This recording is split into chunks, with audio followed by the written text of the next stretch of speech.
Warahmatullahi wabarakatuh. Alhamdulillahi rabbil alamin. Nahmaduka Allahumma ala ni'amin yu'dhinul hamdu bizdiyadiha. Wa nusalli wa nusallimu ala nabiyyika Muhammadin hadil ummati lirasyadiha. Wa ala alihi wa sahbihi maqamatit turus was sutur li'uyunil alfadhi مقام بياضها وسوادها وأشهد أن لا إله إلا الله وحده لا شريك له وأشهد أن سيدنا محمدا عبده ورسوله لا نبي بعد اللهم صل وسلم وبارك على نبينا محمد وعلى آله وصحبه أجمعين أما بعد فقال الله تعالى في القرآن الكريم أعوذ بالله من الشيطان الرجيم بسم الله الرحمن الرحيم فتعالى الله الملك الحق ولا تعجل بالقرآن من قبل أن يقضى إليك وحيه وقل رب زدني علما صدق الله العظيم. Jamaah sekalian yang dimuliakan oleh Allah Subhanahu wa taala, para ustadz, para guru, para orang tua kami yang hadir di majelis ini, semoga kita semua dimuliakan oleh Allah Subhanahu wa taala. Diangkat derajat-derajat kita, digugurkan kesalahan dan kekurangan kita. Yang sedang sakit semoga diberi kesembuhan oleh Allah Subhanahu wa taala. Yang sedang ada masalah semoga diberi jalan keluar dan kemudahan oleh Allah Subhanahu wa taala. Amin. Allahumma amin. Alhamdulillah hari ini kita bisa bertemu kembali untuk melanjutkan pembacaan kitab atau kajian kitab Riyadhus Shalihin. Riyadhus Shalihin min kalami sayyidil mursalin. Min kalami sayyidil mursalin. Itu judul yang dibuat oleh Al-Imam An-Nawawi ya rahimahullah Dimashqi. Sekedar muqaddimah. Jadi jamaah sekalian, kitab Riyadhus Shalihin itu kan kitab aslinya, kumpulan-kumpulan hadis. Nanti kalau kita mau membaca atau mau membeli syarah-syarahnya atau penjelasan-penjelasan kitab, jadi kitab itu kan dia ada penjelasan-penjelasannya. Kalau kitab aslinya ini, maksud kitab asli itu belum dijelaskan secara detail. Nah, penjelasan-penjelasan kitab itu disebut dengan syarah. Nah, dan syarahnya itu zaman sekarang sangat banyak ya, artinya sudah banyak penulis atau ya para ustadz ya, para alim menjelaskan kitab Riyadhus Shalihin ini. Nah, jadi dalam penjelasan tersebut kalau kita perhatikan ya tidak sama gitu loh, tidak sama tetapi tidak juga jauh beda. Jadi artinya ya kitab ini misalnya kan kitab satu ini agak tebal, kitab yang satu lagi kurang tebal misalnya, gitulah sesuai dengan penulis gitu ya. Dan semuanya kalau menurut saya itu bagus semua. Yang intinya adalah untuk memperkaya khazanah keilmuan kita. Nah, cuman ya bedanya nanti ya ada saja sedikit-sedikit perbedaan misalnya dari sisi penjelasan fikihnya gitu kan. Kalau penjelasan fikihnya ustadz ini tentu sudah pasti bisa dipastikan berbeda gitu loh. Kenapa berbedanya ya karena background ustadznya nanti gitu kan. Kalau ustadznya backgroundnya Syafi'iyah, nah di fikihnya pasti beliau akan condong ke Syafi'iyah dan itu diperbolehkan, tidak ada masalah gitu kan. Kalau syekh itu misalnya backgroundnya Hambali gitu kan, itu akan pasti bisa dipastikan dia akan condong ke Hambali. Nah gitu loh. Terus kalau backgroundnya apa lagi misalnya, apa yang ingin saya sampaikan tadi? Ya misalnya backgroundnya lebih berat ke bahasa misalnya, ke bahasa Arab ya, pastilah syekh itu akan kelihatan kelebihannya dalam menjelaskan kata-kata yang sulit untuk dipahami. Nah itu di antara perbedaan kitab. Yang jelas semuanya itu baik. Nah cuman disarankan bagi apa istilahnya kaum muslimin kaum muslimah yang belum mempunyai background, misalnya background bahasa Arab, tentu kalau ada kata-kata yang agak ganjil ya, tidak ada salahnya kalau kita bertanya gitu loh kepada yang memahami. Begitu. Alhamdulillah. Di pertemuan yang lalu ya kita sudah sampai hadis ya, yaitu tentang apa? Tentang khairun nasi man tala umruhu wa hasuna amalu. Ya, barang apa? Sebaik-baik manusia itu kata Nabi orang yang diberi oleh Allah umur yang panjang, wa hasuna amaluhu. Wa hasuna amaluhu itu amalnya baik, karyanya banyak. Ya, dia banyak bermanfaat bagi orang, itulah orang yang baik. Kalau yang itunya yang seburuk-buruk manusia enggak disebutkan dalam hadis ini gitu loh. Tapi kita bisa memahami ya dari apa yang disampaikan Nabi. Oh, kalau dalam hadis ini Nabi hanya menyampaikan sebaik-baik manusia, berarti maksudnya itu sebaliknya gitu kan. Enggak perlu dijelas-jelasin gitu. Bisa dipahami oleh kita. Iya. Itu hadis yang terakhir kita baca. Alhamdulillah, hari ini kita akan melanjutkan hadis yang baru, yaitu masih di bab al-mujahadah. Masih bab mujahadah. Masya Allah. Mujahadah itu apa Pak? Jahada yujahidu mujahadatan, sama dengan jihad. Mujahadah itu melawan diri ini gitu kan, bersungguh-sungguh. Mujahadah untuk qiyamul lail, itu istilah. Mujahadah untuk rajin puasa sunat misalnya. Bermujahadah untuk mengikis rasa kikir dalam jiwa ini misalnya kan. Itu mujahadah Pak. Mujahadah untuk mengikis rasa sifat bakhil yang ada dalam jiwa kita ini. Caranya bagaimana? Bermujahadah untuk mengikis sifat bakhil dalam jiwa ini ya. Di antara caranya ya harus bikin jadwal untuk bersedekah gitu loh Pak. Nah, memberi, latih diri ini untuk memberi sekalipun sedikit. Latih itu bermujahadah. Ya, mungkin di awal-awal merasa berat gitu kan, tapi dengan izin Allah pastilah gitu ya. Kita harus yakin dalam perjalanan nanti sudah berjalan gitu kan ya, sekian lama itu akan diberikan oleh Allah Subhanahu wa taala rasa senang gitu loh. Rasa ya bahagia saat bisa memberi. Itu bermujahadah. Mujahadah. Bersungguh-sungguh. Baiklah, hadis yang pertama hari ini yaitu Anas radhiyallahu anhu qala ghaba ammi Anas ibnu an-Nadhr radhiyallahu anhu an qitali Badrin faqala ya Rasulullah ghibtu an awwali qitalin qataltal musyrikina la inillahu ashhadani qitalal musyrikina la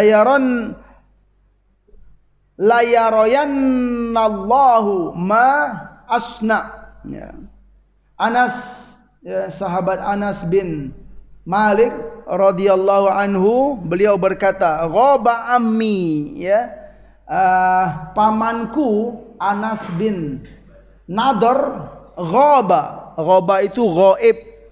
Ghaib itu apa Pak? Absen kalau bahasa kitanya. Beliau enggak sempat ikut dalam perang Badar. Nah, pamanku ya tidak sempat ikut atau ghaib dalam perang Badar. Lalu beliau berkata ya, karena tidak sempat ikut dalam perang Badar, beliau berkata kepada Rasulullah, ya Rasulullah, wahai Rasulullah, ghibtu ya, aku telah ghaib, aku telah absen, aku tidak ikut bersama baginda ya, perang Badar. Ghibtu an awwali qitalin qatalta musyrikina. Ya Rasulullah, aku tidak ikut perang Badar. Ya, yang mana perang Badar itu adalah perang yang sangat besar sekali. Ya, qitalul musyrikin, berperang melawan kaum musyrik. Ya, kaum musyrikin. Lalu setelah itu ya beliau menyampaikan seolah-olah menyampaikan keinginannya Pak, keinginannya la inillahu ashhadani qitalal musyrikina la yarayanallahu ma asna. Jadi dia menyampaikan kepada Nabi, ya, perang Badar aku sudah lewatkan wahai Nabi, gitu kan. Aku berharap, gitu katanya apa ya? Aku berharap dengan peperangan berikutnya, gitu loh. Semoga Allah mengizinkan aku untuk ikut bersama baginda perang berikutnya. Jika Allah mengizinkanku, gitu kan, aku akan perlihatkan kepada Allah, gitu katanya. Ya, sungguh ya, Allah Maha tahu ya, tidak perlu. Tapi inilah bahasa seorang hamba yang ingin memperlihatkan karyanya kepada Allah Subhanahu wa taala. Ya, Badar telah lewat ya, tapi aku berharap kepada Allah Subhanahu wa taala untuk dipertemukan dengan peperangan berikutnya wahai Rasulullah. Beliau sampaikan kepada Rasulullah ya, aku akan perlihatkan kepada Allah Subhanahu wa taala kesungguhanku gitu ya, ketulusanku ya dalam berperang wahai Rasul sallallahu alaihi wasallam. Lanjut hadis ini, falamma kana yaumu Uhud. Lalu dengan izin Allah Subhanahu wa taala terjadilah setelah berikutnya itu apa Pak? Perang Uhud. Perang Badar ini kalau kita cek di dalam sejarah itu terjadi di tahun kedua Hijriah ya. Silakan cek. Kemudian kalau Uhud tahun ketiga. Begitulah singkatnya ya. Namun kita tidak terlalu fokus tentang perangnya di sini ya, jumlahnya kemudian sebab-sebabnya gitu kan. Silakan nanti diperkaya bacaan kita. Tapi yang jelas ya ternyata Allah Subhanahu wa taala mentakdirkan gitu kan beliau ini untuk bertemu ya, untuk bisa bergabung dalam perang Uhud. Anas ya, falamma kana yaum Uhud inkashafal muslimuna. Inkashafal muslimuna, iya, seperti yang kita ketahui dalam perang Uhud itu ya kaum muslimin kalah ya, tentu ada sebab-sebabnya. Di antara sebabnya karena ya tidak taat dengan perintah Rasul ya, turun dari gitu kan. Nanti silakan kita mengingat bersama-sama. Yang jelas di perang Uhud tersebut kaum muslimin kalah, inkashafa ya, in hazama ya, in hazamal muslimuna faqala. Lalu di tengah peperangan tersebut beliau berkata, Anas bin Nadhr ini ya, beliau berkata, Allahumma a'tadiru ilaika mimma sana'a haula wa abra'u ilaika mimma sana'a haula. Ya Allah, aku minta maaf kepadamu ya Allah. Ya aku mohon uzur ya, minta maaf kepadamu ya Allah terhadap apa yang telah diperbuat haula. Haula yang pertama itu adalah mereka ini ya Allah, yaitu sahabat Nabi. Ya, sahabat Nabi yang Pak? Yang lari ya dari posisi yang dipesankan oleh Nabi gitu ya. Itu beliau minta maaf kepada Allah ya. Kemudian dan aku juga abra'u gitu kan. Bara'u itu adalah aku melepaskan diri ya terhadap apa yang telah dilakukan haula. Haula yang kedua ini adalah kaum musyrik, yaitu kaum musyrik ingin membunuh Rasulullah sallallahu alaihi wasallam. Itu thumma taqaddama ya, setelah dia menyampaikan permohonan maaf, kemudian ya sedikit kesedihan ya, terhadap keadaan begitu, kemudian Anas ini maju ke melangkah ke medan perang. Fastaqbalahu Sa'ad bin Mu'adz. Sa'ad bin Mu'adz. Lalu ya dia ditemui oleh siapa Pak? Sa'ad bin Mu'adz ya. Lalu Sa'ad bin Mu'adz faqala bila Anas berkata faqala ya Sa'ad ya.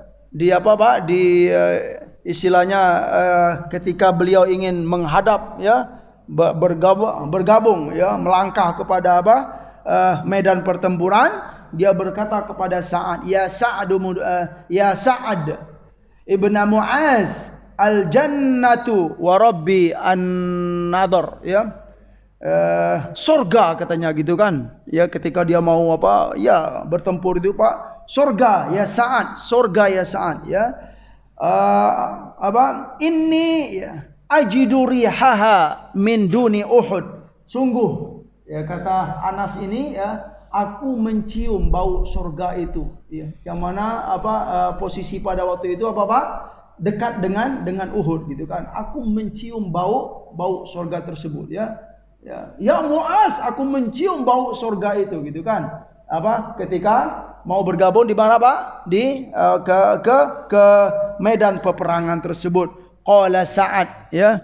Lalu Sa'ad berkata, famas tata'tu ya Rasulullah ma sona. Ya, Sa'ad mengakui gitu kan. Sekalipun Sa'ad ini termasuk sahabat yang kuat juga gitu kan. Aku enggak mampu, ya. Aku enggak berani, atau aku belum bisa melakukan seperti apa yang dilakukan oleh Anas ini gitu kan. Anas ini memang gimana gitu, ya. Semangatnya ikut berperang itu, kemudian sampai dia berkata, al-jannah gitu kan, surga, dan sungguh aku telah mencium bau surga tersebut. Subhanallah, Pak. Ini istilahnya, ya, ya kalau kita kaitkan dengan bahasan kita sangat cocok sekali, al-mujahadah. Mujahadah, kemudian kesungguhan, keikhlasan, ya, dalam berbuat, ya. Lalu Allah berikan gitu kan, ya, bau surga itu, ya. Memang bukan sehingga, ya, dengan diperlihatkan oleh Allah, dirasakan oleh Allah itu mungkin semakin bergairah gitu, Pak, ya. Dunia ini enggak ada apa-apanya lagi gitu kan. Jadi dia sangat semangat sekali, ya. Sampai-sampai semangatnya itu, gairahnya dalam peperangan tersebut, Sa'ad pun juga mengakui, aku belum bisa, ya, untuk melakukan seperti apa yang telah dilakukan oleh Anas. Qala Anas, ya. Qala Anas. Ya. Ini yang berkata ini adalah Anas bin Malik, ya, gitulah. Fawajadna bihi bid'an wa thamanina darbatan bisayf aw ta'natan birumhin aw ramyatan bisahm, ya. Karena memang sudah terjun ke medan pertempuran, ya, dia memang itu, Pak, ya. Kemudian kami temukan beliau. Nah, siapa ini, Pak? Yang ditemukan tergeletak itu siapa? Anas bin Nadhr tadi, yang sudah mencium bau surga, ya, yang penuh dengan gairah dalam peperangan. Lalu, ya, Anas bin Malik meneruskan, ya, hadis ini, kami temukan beliau setelah ikut dalam peperangan tersebut, bid'an wa thamanina darbatan, Pak. Kami menemukan di badannya itu ada sekitar 80-an pukulan. Dorbah itu bisa pukulan atau istilahnya, ya, tusukan, ya. Tusukan ini, ya, dalam hadis ini dikatakan 3, ya. Boleh jadi itu dengan pedang, gitu kan. Yang kedua to'nan birumhin, atau dengan tombak, atau juga dengan panah. Begitu yang terjadi, ya. Subhanallah, ya, meninggal tergeletak, dan memang sangat sadis sekali begitu. Tapi beliau dengan penuh senang gitu kan, dengan penuh semangat pengen berjihad di jalan Allah Subhanahu wa taala. Fawajadnahu qad qutil. Nah, lalu kami menemukan beliau dalam keadaan telah terbunuh. Qad qutil, ya, wa massala bihil musyrikuna. Setelah beliau terbunuh itu, Pak, kaum musyrik itu mengelabui beliau, mengelabui badannya gitu, ya, sehingga tidak dia susah untuk diketahui. Itu makna massala bihil musyrikuna. Arafahu fama arafahu ahadun, ya, karena dikelabui gitu kan, tidak ada seorang pun yang mengenal beliau. kecuali siapa? Ukhtuhu illa ukhtuhu bibananihi, ya. Bibananihi, tidak ada seorang pun yang mengetahui beliau gitu kan. Ini betul siapakah ini Anas atau siapa gitu kan? Karena memang apa? Dikelabui gitu kan, ditutupi apa dengan apalah dengan tanah atau dengan darah semuanya gitu kan. Tidak ada yang bisa mengenal beliau kecuali siapa? Ukhtuhu, kecuali saudarinya, ya gitu, saudari kandungnya. Dengan apa dikenal gitu kan? Dengan jari-jari beliau. Jadi dikenal dengan iya ini jari si Anas gitu, kakakku gitu kan. Ya, kalau adik mungkin barangkali bisa kenal ya, atau ada misalnya tanda-tanda. Tapi begitu yang terjadi ya. Beliau tidak dikenal kecuali oleh siapa? Oleh saudarinya ya, adiknya, boleh jadi adiknya atau boleh jadi kakak perempuannya. Qala Anas, ya. Lalu Anas berkata melanjutkan hadis ini, kunna nara au nadun anna hadhihi al-ayah nazalat fihi wa fi ashbahihi. Kami mengira dan kami yakin ya, menyangka bahwa ayat ya tentang peperangan tersebut itu turun pada siapa? Untuk Anas bin Nadhr ini. Apa bunyi ayatnya dalam surat Al-Ahzab? A'udzubillahi minasyaitonirrajim. Minal mu'minina rijalun sadaqu ma ahadullah alaih. Ya, faminhum man qada nahbahu wa minhum man yantadhir. وَمَا بَدَّلُوا تَبْدِيلًا. Ini ayat ini turun untuk siapa? Anas bin Nadhr. Kami mengira begitu. Ya. Minal mu'minina rijalun. Dari sebagian orang-orang mukmin itu rijal. Rijal itu adalah orang yang pemberani, jantan, ya, jantan-jantan yang jago-jago, ya. Ada di sebagian orang mukmin itu. Jangan dikira orang mukmin itu pengecut semua gitu kan. Orang mukmin itu tidak berani perang. Minal mu'minina, kata Allah Subhanahu wa taala. Iya, memang dari sebagian orang-orang yang beriman itu rijalun, ya, ada seorang tokoh, orang yang berani, ya, yang mana mereka itu sodaqu ma ahadullah alaih. Mereka jujur, ya, terhadap apa yang mereka janjikan kepada Allah Subhanahu wa taala, ya. Mereka memang tidak bermain-main dengan niat baik mereka. Itulah sebagian kaum mukminin, kata Allah Subhanahu wa taala. Contohnya di sini apa? Anas. Gitu. Janjinya apa ini, Pak? Janjinya tadi apa?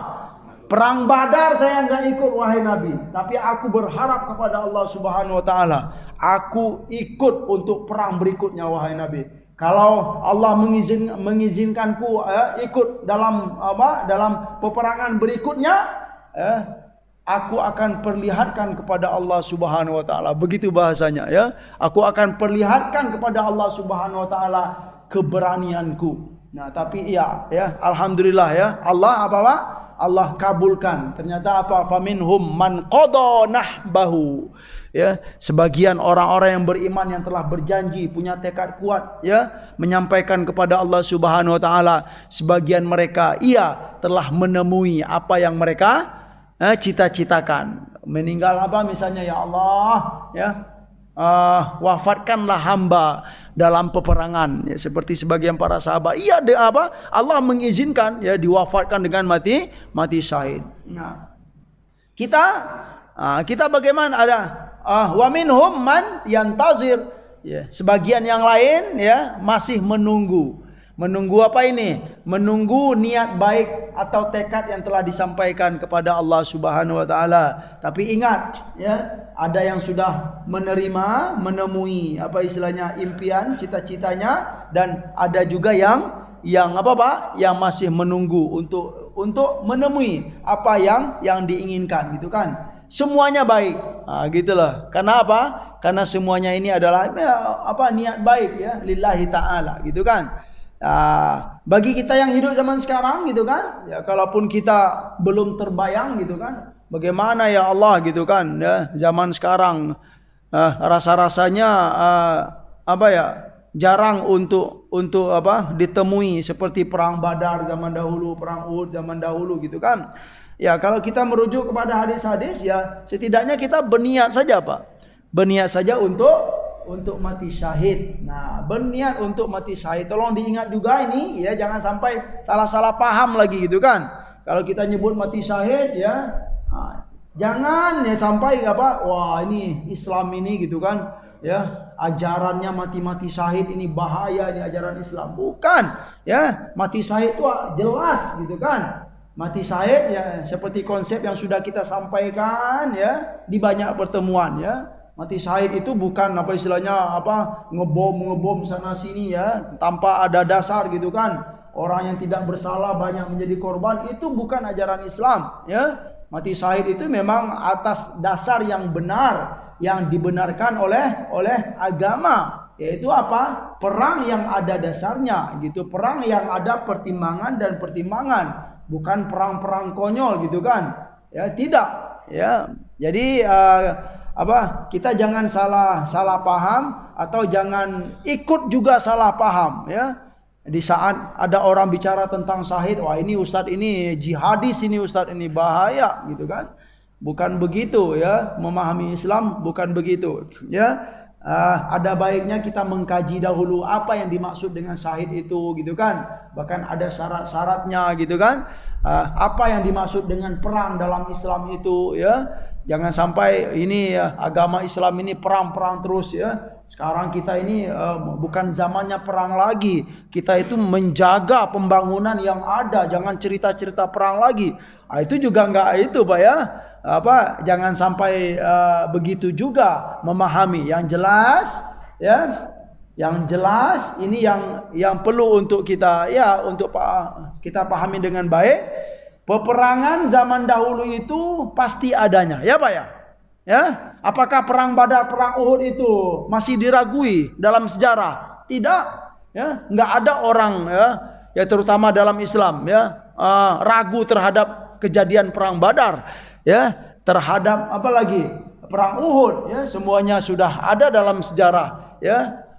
Hanya orang-orang yang tidak tahu sejarah saja yang tidak tahu tentang hal ini, ya. Kalau pengen mungkin masih ragu ya sejarahnya bagaimana. Dalam Al-Quran sangat jelas sekali ya. Ada kalimat Badar dalam Al-Quran ya.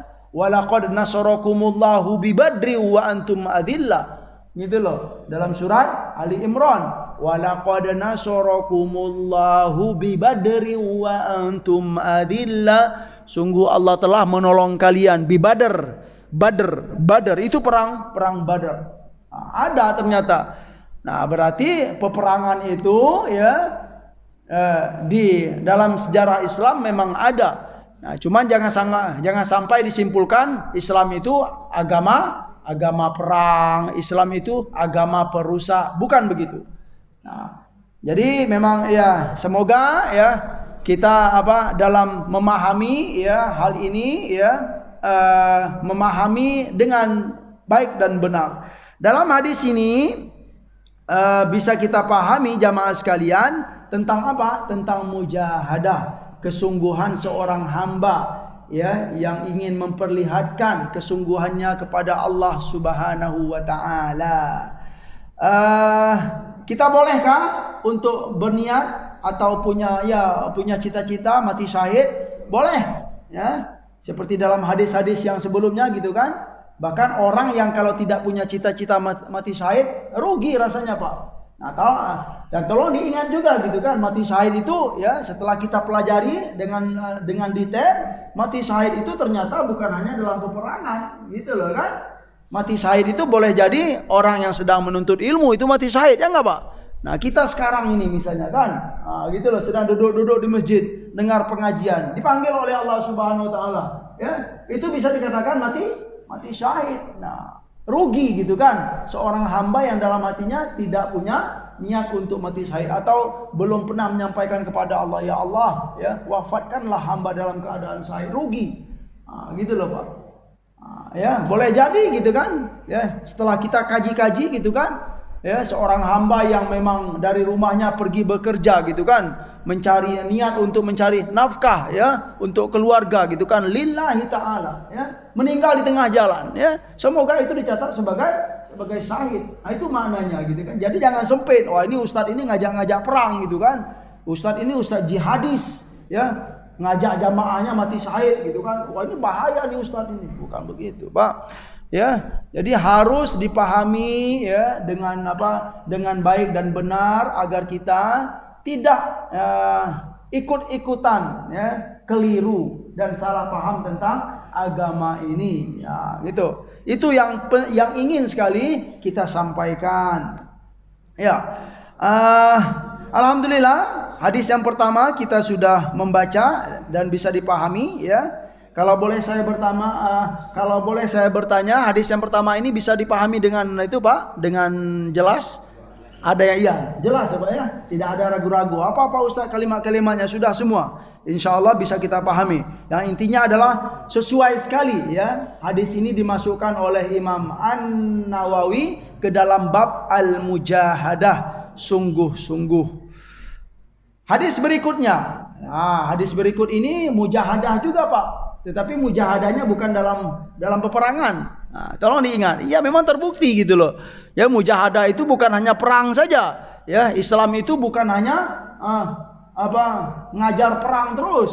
Tidak gitu ya. Perang itu ada catatan-catatannya, ada pertimbangan-pertimbangannya, ada syarat-syaratnya. Itu baru dilakukan perang. Iya. Hadis berikut yaitu an Abi Mas'ud ya, Uqbah ibni Amr al-Ansari al-Badri ya, radhiyallahu anhu qala lamma nazalat ayatus sadaqah kunna nuhamilu ala duhurina faja'a rajulun fatasaddaqa bi syai'in katsirin faqalu mura wa ja'a rajulun akhar fatasaddaqa bi sa'in faqalu innallaha la ghaniyun an sa'i hadha fanazalat alladhina yalmizuna almutawwi'ina minal mu'minina fis sadaqati walladhina la yajiduna illa juhdahum. Itu ayat tentang sedekah. Alhamdulillah. Hadis yang kedua hari ini yaitu dari Abu Mas'ud Uqbah bin Amr al-Ansari ya. Beliau ini adalah Al-Ansari, Al-Badri di sini disebutkan berarti menyaksikan Badar, itu di antara mananya. Beliau berkata, ketika turun ayat tentang sedekah. Ayat tentang sedekah ini Pak, alladzi ada yang mengatakan alladzina yalmizunal mutawwi'ina minal mu'minina fis shadaqat. Ada juga yang berpendapat ayat sedekah itu khudh min amwalihim shadaqatan tutahhiruhum wa tuzakkihim biha, itu ya. Khudh min amwalihim. Tapi ini khilafiyah dalam tafsir. Yang jelas kita fokus kepada ayat sedekah yang ini dahulu. Ketika turun ayat sedekah ya, ketika turun ayat sedekah, kunna nuhamilu ala duhurina. Ya, kami pada waktu itu sedang Pak? Sedang bekerja gitu loh. Mengangkat di pasar gitu loh Pak. Kemudian kita mendapatkan dapat upah. Ya gitulah. Ya, bekerja yang halal, memikul barang, kemudian dengan memikul tersebut kita dapat upah, al-ajr ya. Lalu faja'a rajulun ya. Lalu ada seorang hamba, seorang laki-laki ya, bersedekah. Yang pertama bersedekah ini bisyai'in katsirin ya. Di antara sahabat itu ada yang bersedekah yang banyak Pak. Banyak ya. Ya, di antara yang disebutkan dalam penjelasan itu adalah siapa? Abdurrahman bin Auf dan sahabat-sahabat yang lain radhiyallahu anhum. Sebagian sahabat ada yang bersedekah bisyai'in katsirin dengan jumlah yang banyak. Ada yang 1.000 dinar, ada yang 2.000 dinar, 3.000 dinar, atau 4.000 ya dirham ya, atau berapalah gitu. Sangat banyak sekali nominalnya. Faqalu, ada yang di saat ada yang banyak bersedekah, faqalu mura ya. Siapa yang berkata ini Pak? Itu dia bersedekah banyak-banyak itu riya itu ya, bukan karena Allah. Yang berkata ini siapa nih Pak? Dalam penjelasannya itu orang munafik.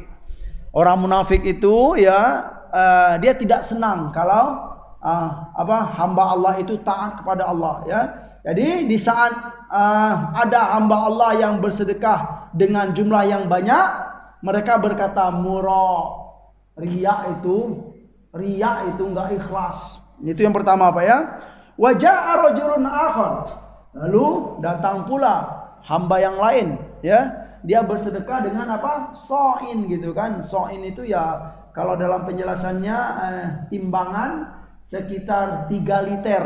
Nah, 3 liter gandum atau 3 liter beras. Ya, begitulah Pak, sekitar ya. Jadi ada yang jumlahnya banyak sekali, dibilang apa? Oleh kaum al-munafik itu riya itu. Dan ketika melihat mereka melihat hamba yang bersedekah sedikit saja gitu kan.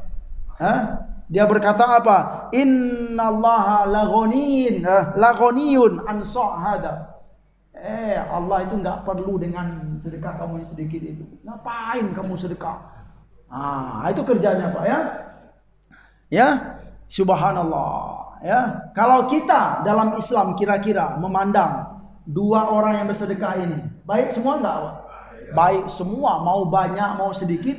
Yang banyak baik, yang sedikit baik. Yang tidak baik itu adalah itu dia ya Pak ya, subhanallah. Karena terjadi ya begitu sikap kaum munafik ya, lalu Allah menurunkan ya ayat ini yang ada dalam surat At-Taubah. Silakan cek ayat 79 yang berbunyi alladzina yalmizunal mutawwi'ina minal mu'minina fis shadaqat walladzina la yajiduna illa juhdahum.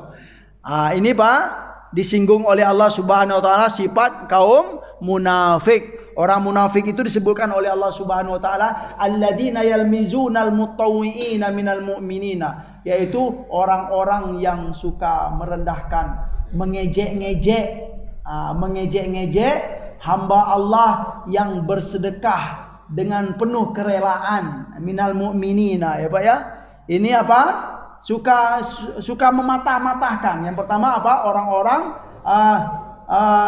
itulah mereka yang suka mematah-matahkan atau merendah-rendahkan atau mengejek-ngejek hamba Allah yang bersedekah mutawwi'ina, penuh sukarela, penuh keikhlasan. Itu tadi apa? Yang pertama ya, ada hamba Allah yang bersedekah dengan nilai banyak, dikata apa? Dikatanya apa? Pamer ini. Ya, enggak bagus bersedekah itu gitu kan. Jangan bersedekah, ini bahaya, ini riya itu enggak bagus ya. Tahu pula dia riya ya, ya. Orang munafik ini tahu pula riya ya.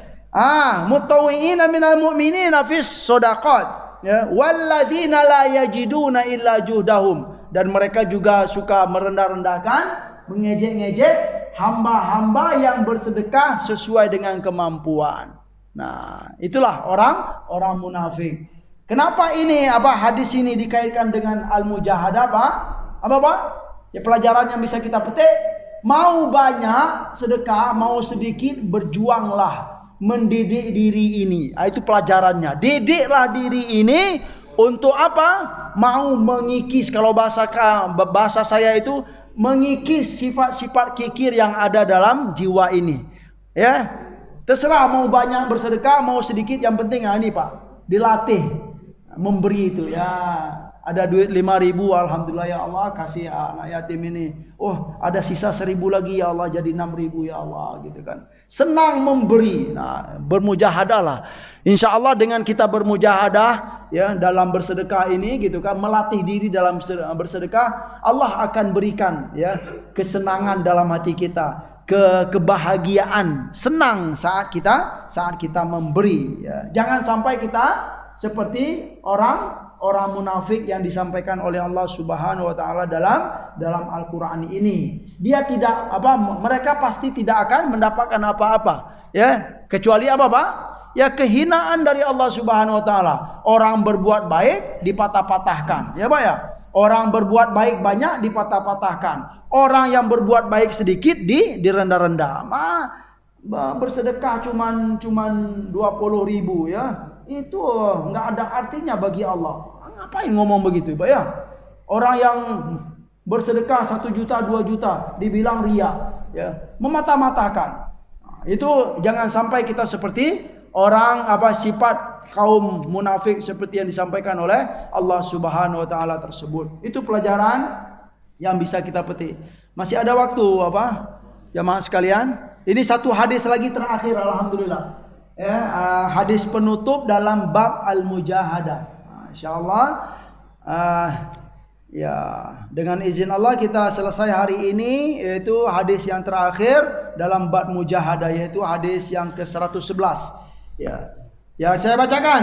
An Sa'id bin Abdul Aziz, an Rabi'ah bin Yazid, an Abi Idris al-Khawlani, an Abi Dzar Jundub ibni Junada radhiyallahu anhu, anin Nabi sallallahu alaihi wasallam fi ma yarwi anillahi ta'ala, ya, anillahi tabaraka wa ta'ala annahu qala. Hadis dari Sa'id bin Abdul Aziz, dari Rabi'ah bin Yazid, dari Abu Idris al-Khawlani, ya, dari Abu Dzar Jundub bin Junada radhiyallahu anhu, anin Nabi sallallahu alaihi wasallam, dari Nabi sallallahu alaihi wasallam, yang mana hadis ini disampaikan oleh Nabi fima yarwi anillah, diriwayatkan langsung dari Allah Subhanahu wa taala.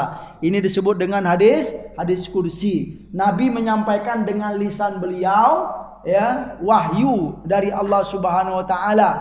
Ya, istilahnya bahasa Allah disampaikan oleh lisan Rasulullah sallallahu alaihi wasallam. Hadis qudsi namanya. Dia bukanlah disebut dengan Al-Qur'an. Sekalipun dia firman Allah, tetapi bukan sama dengan Al-Qur'an. Karena Karena disampaikan lewat lisan Rasulullah sallallahu alaihi wasallam. Qala, ya, Allah berfirman dalam hadis ini, ya ibadi inni haramtu dzulma ala nafsi wa ja'altuhu bainakum muharrama fala tadzalamu. Kata Allah Subhanahu wa taala, wahai hamba-hambaku, sesungguhnya aku telah mengharamkan kezaliman atas diriku, ya, wa ja'altuhu bainakum, ya, muharrama. Karena aku telah telah mengharamkan kezaliman atas diriku, dan aku pun juga mengharamkan, ya, atas kalian berbuat kezaliman tersebut. Fala tadzalamu, dari itu jangan kalian berbuat zalim atau saling menzolimi. Tadzalamu. Yang pertama itu, ya, tentang zalim, ya. Zalim, ya, berbuat kezaliman dalam Islam kita bisa pahami haram hukumnya. Karena Allah sendiri telah mengharamkan atas dirinya. Maksudnya ini apa, Pak? Allah mengharamkan kezaliman atas dirinya. Ya, seperti dalam Al-Quran. Wa ma rabbuka bidzallamin lil abid. Ya, Allah, ya, sungguh, ya, Tuhanmu itu tidak pernah zalim kepada hamba-hambanya. Maksudnya apa itu? Allah tidak zalim kepada hamba-hambanya. Ya, tentang berbuat baik dan berbuat buruk, Pak, gitu kan? Hamba yang taat di dunia ini, ya, dengan izin Allah pasti di akhirat bahagia. Nah, itulah disesuaikan oleh Allah Subhanahu wa taala. Siapa yang berbuat baik pasti dia akan mendapatkan kebaikan. Siapa yang berbuat buruk pasti dia akan mendapatkan balasan, ya. Dan itu tepat. Gitu loh, tepat. Iya. Maksud tepat itu Allah tidak akan pernah zalim. Zalim itu apa berarti? Ya, Allah tidak akan pernah keliru, ya. Yang berbuat baik di dunia ini, tahu-tahu di akhirat nanti disiksa. Itu zalim Allah. Itulah sedikit pemahaman, ya. Atau yang tidak taat di dunia ini, di akhirat bahagia. Berarti itu apa, Pak? Ya, seperti kezaliman gitu. Tapi ini kalau kita serahkan kepada Allah Subhanahu wa taala, Allah Maha berkehendak, terserah. Tetapi yang zahirnya yang kita pahami begitu, ya. Allah sendiri mengharamkan kezaliman, ya, pada dirinya. Artinya zalim itu, ya, seperti yang kita pahami, ya, menempatkan sesuatu tidak pada tempatnya. Itu termasuk sesuatu yang zalim. Nah, gitu loh. Buang sampah di mihrab masjid gitu kan, itu zalim tuh, Pak. Ada sampah kemudian dibuang di sini gitu kan, itu zalim. Kenapa? Karena ini bukan tempat sampah. Mihrab itu tempat sholat. Itu sebagai contoh. Dari itu kata Allah Subhanahu wa taala, jangan kalian berbuat zalim dalam hidup ini atau saling menzolimi. ya, haram hukumnya dalam Islam. Itu yang pertama. Ya ibadi, yang kedua, ya ibadi kullukum dallun illa man hadaituhu fastahduni ahdikum. Yang kedua, wahai hambaku sekalian, kata Allah Subhanahu wa taala, sesungguhnya kalian itu dallun, ya, hamba-hamba yang tersesat semuanya. Ya, semua kalian ini adalah tersesat, kata Allah Subhanahu wa taala, illa man hadaituhu, kecuali orang-orang yang aku beri hidayah, ya, beri petunjuk. Dari itu kata Allah, mintalah petunjuk kepadaku, mintalah hidayah kepadaku. Nah, iya. Berarti ini perintah apa? Ya, iya, kita ini sesat semuanya, kita ini tergelincir semuanya, ya, kita ini menyimpang semuanya, kecuali hamba-hamba yang diberi hidayah oleh Allah Subhanahu wa taala. Dari itu mintalah hidayah kepadaku. Kita dalam kehidupan ini sukakah, seringkah kita minta hidayah kepada Allah? Alhamdulillah, ya. Seperti doa kunut gitu kan, Allahumma dina fi man hadait. Ya Allah, beri kami petunjuk ya Allah, sebagai apa, seperti orang-orang yang telah Engkau beri petunjuk. Itu maknanya Allahumma dina fi man hadait wa afina fi man afait, dan beri kami kesehatan lahir dan batin sebagaimana hamba-hamba yang telah Engkau berikan afiat tersebut ya Allah. Itu dari itu kata Allah, mintalah hidayah kepadaku. Yang ketiga, ya ibadi kullukum ja'iun illa man at'amtuhu. Ya, wahai hambaku sekalian, kata Allah, sesungguhnya kalian itu lapar semuanya. Ya, sesungguhnya kalian itu kelaparan semuanya, kecuali orang-orang yang aku beri makan kepada mereka. Fastat'imuni, ya, dari itu, ya, mintalah makanan kepadaku. Kata Allah Subhanahu wa taala, minta kepada Allah, jangan minta kepada yang lain, ya. Maka mintalah makanan kepadaku, aku akan beri makanan kepada kalian, ya. Kalau hidayah tadi, mintalah hidayah kepadaku, maka aku akan beri hidayah kepada kalian. Ini apa? Kenapa dikaitkan dengan mujahadah di sini, Pak? Ada usaha, Pak, ya. Kita ini sesat, kata Allah, kecuali hamba-hamba yang aku beri hidayah. Terus kata Allah, mintalah hidayah kepadaku, mintalah hidayah kepadaku, aku akan beri kepada kamu. Berarti apa? Ada usaha untuk minta. Ya, jangan berharap juga, ya, kalau kita pahami dalam hadis ini, ya, untuk mendapat hidayah sedangkan kita tidak meminta petunjuk kepada Allah Subhanahu wa taala. Itu maknanya, ada makna mujahadah, kesungguhan, ya. Kita lapar, ya, maka mintalah makanan kepadaku, kata Allah, aku akan beri kamu makan, ya.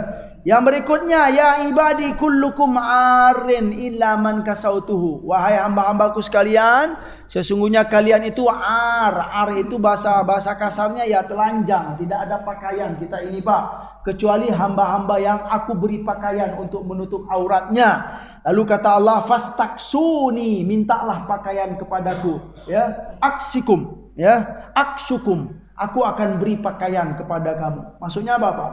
Ya, pakaian itu untuk menjaga kehormatan, ya. Bagaimana kalau kita keluar dari rumah nggak pakai pakaian, ya? Kira-kira apa kata orang, Pak? Ya, ini terhormat sekali Bapak ini, enggak kan, Pak?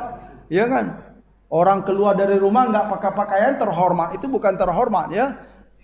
Runtuh semua kehormatan kita karena kita tidak ada pakaian. Mintalah pakaian kepadaku, kata Allah, aku akan beri pakaian yang dengan pakaian tersebut kamu akan bisa hidup mulia, bisa hidup terpandang, ya, bisa menjaga harga diri dengan pakaian yang diberikan oleh Allah Subhanahu wa taala. Ya, kalau dalam Al-Qur'an itu kita teringat, ya, sebaik-baik pakaian itu apa, Pak? At-taqwa. Gitu loh. At-taqwa seperti dalam surat Al-A'raf, ya. Selanjutnya, ya ibadi innakum tukhti'una bil laili wan nahar wa ana aghfiru dzunuba jami'a fastaghfiruni aghfir lakum.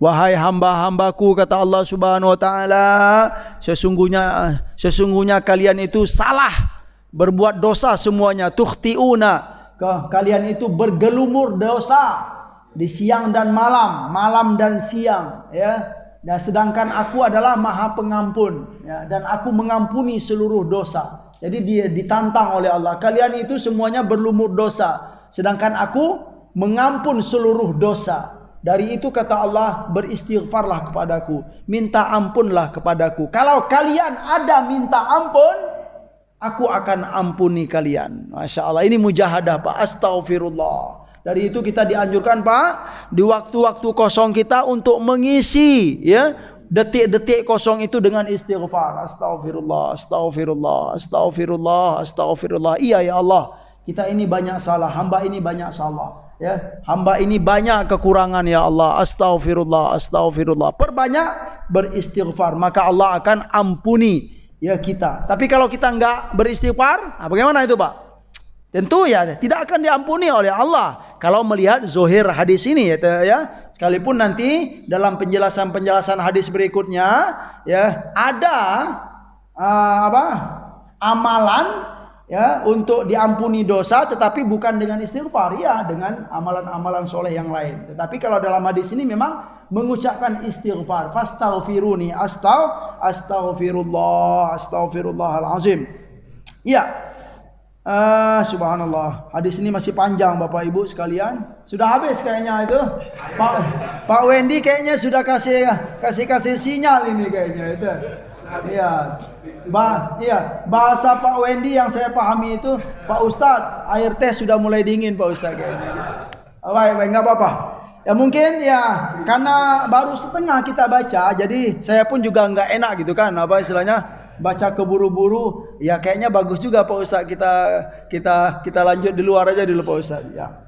Ya, alhamdulillah ya, sudah setengah, yaitu sampai kita itu semua kata Allah Subhanahu wa taala, kalian itu berlumur dosa, ya, kecuali orang-orang yang berlumur dosa siang dan malam, dan aku mengampuni seluruh dosa kata Allah. Maka beristighfarlah, minta ampunlah kepadaku wahai hamba-hambaku, aku akan ampuni kalian. Cukup di situ dulu ya, karena masih banyak. Ya, kita tutupi dengan membaca doa kafaratul majlis. Ya, semoga ya pertemuan-pertemuan kita ini bermanfaat dan diberkahi oleh Allah Subhanahu wa taala. Amin Allahumma amin. Subhanakallahumma wa bihamdika asyhadu an la ilaha illa anta astaghfiruka wa atubu ilaik. Wa sallallahu ala nabiyyina Muhammad wa ala alihi wa sahbihi ajma'in wa akhiru da'wana anil hamdulillahi rabbil alamin. Wassalamu alaikum warahmatullahi wabarakatuh.